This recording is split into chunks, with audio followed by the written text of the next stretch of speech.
আপনি কোনো কথাই গুলো বলেন না, তো আপনি খালি খালি পেস বিটার লাগাইছি কুদাল লাগাইছি আপনার বলার দরকার আছে। বিটার আমরা লাগাইছি ওর ভিতর যা বলেন কেন, যেখানে বিটার লাগাইছি বাইরে বিটার লাগাইছি এই বিটার লাগাই বাইরে মধ্যে আইসিন গ্লাস থাকবে না না সে যাই বলুন আপনি এটা আমি আলাদা কোনো কাজ করতে ভিতরে না আমরা পাই ওদের কোনো কথা বলার দরকার নেই, ওদের বলতে দরকার নেই,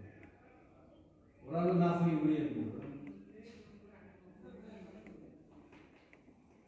এখানকার যারা মিটারিটা পিছিয়ে ঠিকঠাক মতো রিডিং নেই মোটামুটি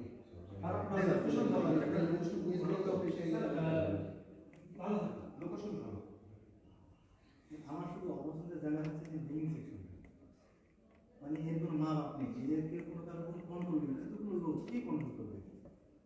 একজন বিজেপির পক্ষে বা একজন ইন্ডিয়ান সাবজুনালের পক্ষে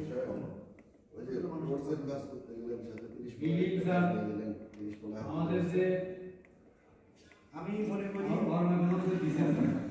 বলেন তো জোনাল অফিসার ইন্সপেক্টর সরাসরি ডিসিশন করে হয়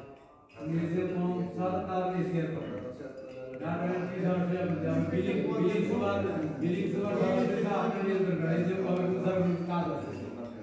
বিলিং সুপার এসে করে চেঞ্জ করতে পারে ওই একটু আবার জোনাল অফিস জোনাল অফিস করতে গেলে অনেক কিছু দায়িত্ব আছে। আচ্ছা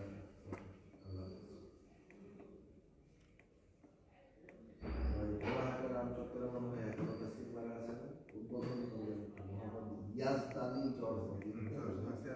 ইয়াজদানি অস্থির নাম এই